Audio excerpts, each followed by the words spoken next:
భారత్ పాకిస్తాన్ మధ్య ఉద్రిక్తతల నేపథ్యంలో దేశవ్యాప్తంగా అన్ని ఓడరేవుల వద్ద భద్రతను కట్టుదిట్టం చేశారు. ఈ నేపథ్యంలో ఒడిశాలోని పారాదీప్ పోర్టుకు వచ్చిన ఓ షిప్ కలకలం రేపింది. అందులో 21 మంది పాకిస్తాన్ సిబ్బంది ఉన్నట్లు అధికారులు గుర్తించారు. ఇక దీంతో ఆ పోర్టులో భద్రతను పెంచారు.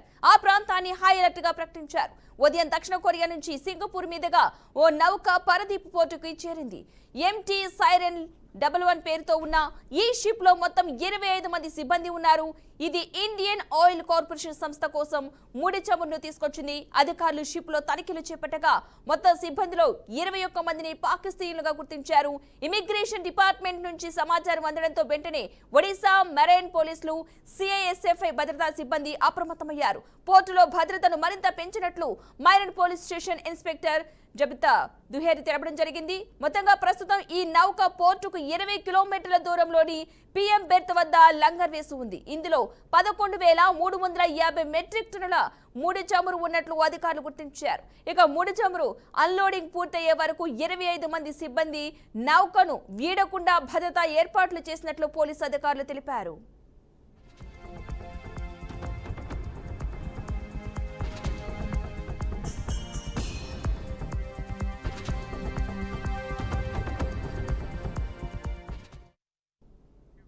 హైదరాబాద్ నగర శివార్లోని ఉప్పల్ భగాయత్లో తీవ్ర విషాదం చోటు చేసుకుంది. నిర్మాణంలో ఉన్న ఓ భవన స్థలంలో పిల్లర్ కోసం తవ్విన గుంతలో పడి 2 చిన్నారులు మృతి చెందారు. ఈ ఘటన స్థానికులను తీవ్రంగా కలిచివేస్తుంది. మృతి చెందిన బాలురు అర్జున్, మణికంఠగా అధికారులు గుర్తించారు. జోగులాంబ, గద్వాల జిల్లా నుంచి కుటుంబంతో సహా వలస వచ్చిన ఈ చిన్నారులు ఉప్పల్లోని కుర్మానగర్ ప్రాంతంలో తాత్కాలిక నివాసం ఉంటున్నారు. వారి తల్లిదండ్రులు అక్కడే ఫ్లైఓవర్ బ్రిడ్జి నిర్మాణ పనుల్లో భాగంగా జీవనోపాధి కోసం పనిచేస్తున్నారు. కాగా ఈ రోజు ఉదయం 2 అన్నదమ్ములు ఈతకు వెళ్లి గల్లంతు కావడంతో పోలీసులకు ఫిర్యాదు చేశారు.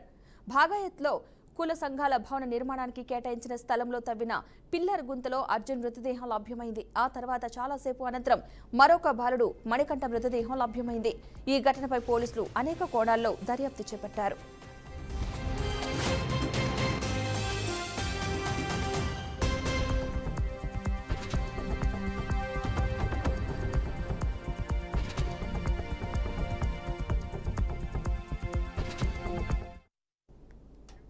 రాష్ట్రంలోని అల్లూరి స్మారక మందిరానికి ప్రత్యేక గుర్తింపు తీసుకురావాలన్న లక్ష్యంతో అవసరమైన చర్యలు చేపట్టినట్లు గౌరవ స్పీకర్ అయ్యన్న పాత్రుడు పేర్కొన్నారు.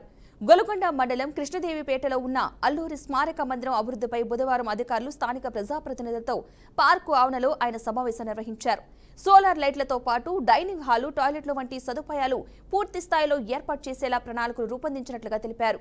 పర్యాటకులు, విద్యార్థుల కోసం అల్లూరి చరిత్ర బయోగ్రఫీ వీడియోలను అందుబాటులో ఉంచి పాఠశాల విద్యార్థులకు ప్రత్యేకంగా సందర్శన ఏర్పాట్లు చేసేలా చర్యలు తీసుకుంటున్నట్లుగా తెలిపారు. పర్యాటక శాఖ ఆర్థిక సహాయంతో పాటు 2 ఎంపీల నిధుల నుంచి 20 లక్షల రూపాయలు కేటాయించారని, మిగతా ఎంపీలు కూడా నిధులు కేటాయించే అవకాశం ఉందని తెలిపారు. అల్లూరి సీతారామరాజు గారు ఈ పార్క్ ని డెవలప్ చేయడం కోసం చాలా సంవత్సరాల నుంచి మనం ప్లాన్ చేస్తున్నాం. అప్పుడు మేరీ విజయ్ కుమార్ గారు ఎంపీగా ఉన్నప్పుడు కొంత డబ్బు ఇచ్చారు. ఆ డబ్బుతో కొంతవరకు డెవలప్ చేసుకున్నాం. తర్వాత దప్పదప్పాలుగా వివిధ గ్రాంట్లు, అప్పుడప్పుడు గ్రాంట్లు తీసుకొచ్చి కొంత ఈ స్థాయి వరకు తీసుకొచ్చాం మనం. అయినా సరే ఇది ఇంకా అనుకున్నంత స్థాయికి మనం తీసుకెళ్ళలేకపోయాం. ఇది ఒక ఉద్దేశం ఏంటంటే జిల్లాలోనే కాదు రాష్ట్రంలో అల్లూరి సీతారామరాజు గారి గురించి ఒక మంచి సెంటర్ కృష్ణదేవిపేటలో ఉందన్నటువంటి గుర్తింపు రావాలన్నది నా కోరిక. అలాగే చాలా మంది సెంట్రల్ మినిస్టర్లు కూడా వచ్చారు ఇక్కడికి, కానీ అనుకున్న స్థాయికి ఫండ్స్ రాలేదు. అంతే మొన్న నేను దీన్ని మళ్ళీ పూర్వ వైభవం తీసుకురావాలంటే, ఎక్కువ మంది టూరిస్టులు రావాలంటే, అల్లూరి సీతారామరాజు అభిమానులు, నాయకులు రావాలంటే దీని ఒక మంచి టూరిజం స్పాట్ గా డెవలప్ చేయాలన్నది నా ఉద్దేశం. అందుకే మొన్న టూరిజం మినిస్టర్ గారితో మాట్లాడితే అతను కూడా సంపూర్ణ సహకారం ఇస్తామని చెప్పి మాట ఇచ్చారు. అందుకే ఈవేళ టూరిజం డిపార్ట్మెంట్ కి సంబంధించినటువంటి ఇంజనీర్లు కూడా పంపించారు. ఇదంతా టూరిజం డిపార్ట్మెంట్ కి సంబంధించిన వాళ్ళు.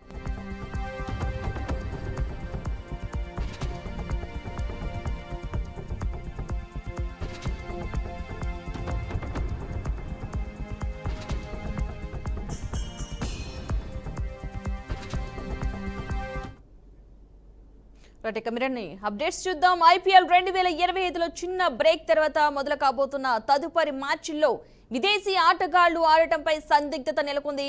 భారత్ పాకిస్తాన్ సరిహద్దులో ఉద్రిక్తతలతో పలు దేశాల ఆటగాళ్లు సొంత దేశాలకు వెళ్లిపోయారు. దీంతో కొన్ని టీమ్స్ లో ఆటగాళ్లు అందుబాటులో లేకపోవడంతో సందిగ్ధత చోటు చేసుకుంది.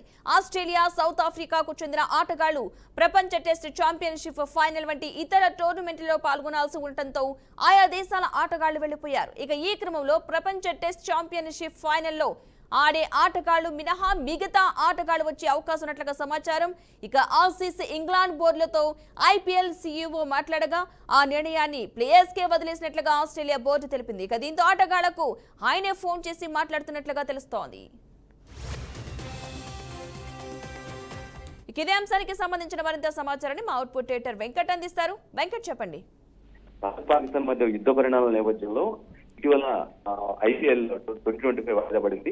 మే 15 నుంచి అంటే ఎవడైతే రెండు దేశాల మధ్య తీసుకు రావడంతో కొంత మళ్ళా బీసీసీఐ కొంత కన్సిడర్ చేసి 15 నుంచి ఐపీఎల్ స్టార్ట్ చేయాలని నిర్ణయించుకుంది. కానీ ఈ క్రమంలో ఎవరైతే ఆస్ట్రేలియా సౌత్ ఆఫ్రికా క్రీడాకారులు వాళ్ళు విదేశీ ఆటగాళ్లు మళ్ళీ తిరిగి ఆ టీంలలో జాయిన్ అవుతారా లేదా అనే సందిగ్ధత నెలకొంది. దానికి కారణం ఏంటంటే చాలా రీజన్స్ ఉన్నాయి. ఎందుకంటే ఆస్ట్రేలియా సౌత్ ఆఫ్రికా మధ్య ప్రపంచ టెస్ట్ ఫైనల్ మ్యాచ్ సిరీస్ జరగబోతుంది. ఈ నేపథ్యంలో వాళ్ళు వాటికి డెడికేటెడ్ అయిన పరిస్థితి కనిపిస్తుంది. సో మళ్ళీ తిరిగి వచ్చి జాయిన్ అవుతారా, అది కాక ఏంటంటే సెక్యూరిటీ కన్సర్న్ కూడా ఎక్కువ ఉంటుంది. సో తమ విదేశీ ఆటగాళ్ళకి కొంత థ్రెట్ కూడా ఎక్కువ ఉంటుందనే ఒక వాదన కనిపిస్తూ ఉంటాయి. అఫ్ కోర్స్ ఇక్కడ అంతా కూడా పరిస్థితి మొత్తం సాలిడ్ గా ట్రాన్స్పరెంట్ గా మళ్ళా పునఃస్థితికి వచ్చినప్పుడు కూడా కొంత భయాందోళన అయితే విదేశీ ఆటగాళ్ళ మీద ఉంటూ ఉంటుంది. తమ వారికి ఏదైనా అవుతుందని భయం ఉంటుంది. కానీ సో ఈ నేపథ్యంలో అక్కడ టెస్ట్ సిరీస్ కి ప్రపంచ టెస్ట్ సిరీస్ కి సిద్ధమవటం ఆస్ట్రేలియా, సౌత్ ఆఫ్రికా జట్లు. సో ఆ రెండు దేశాలకు చెందినటువంటి ఆటగాళ్లు ఆడతారా లేదా, ఎందుకంటే ఆస్ట్రేలియా, సౌత్ ఆఫ్రికా ఆటగాళ్లు ఆల్మోస్ట్ చాలా మంది మన ఐపీఎల్ టోర్నీలో ఐపీఎల్ జట్లలో ఫ్రాంచైజీలో ఉన్నారు. సో వాళ్ళు తిరిగి ఆడతారా లేదనే దాని సందిగ్ధత అయితే కొనసాగుతుంది. ఇప్పటికే ఆ రెండు జట్ల యాజమాన్యాలతో ఆ రెండు జట్ల బోర్డులతో బీసీసీఐ ఐపీఎల్ సీఈఓ మాట్లాడడం జరిగింది. సో దానికి కంప్లీట్ గా విదేశీ ఆటగాళ్ళ అంటే ఆయా ఆటగాళ్ళ యొక్క వాళ్ళ యొక్క విచక్షణ, వాళ్ళ యొక్క హక్కు మీద ఆధారపడి ఉంటుంది. వాళ్ళు కంప్లీట్ గా వాళ్ళే నిర్ణయం తీసుకుంటారు. దీంతో ఆయా దేశాల బోర్డులకు ఎటువంటి సంబంధం లేదని చాలా స్పష్టంగా Australia, south Africa cricket boards స్పష్టం చేశాయి. Padma. Right, thank you Venkat.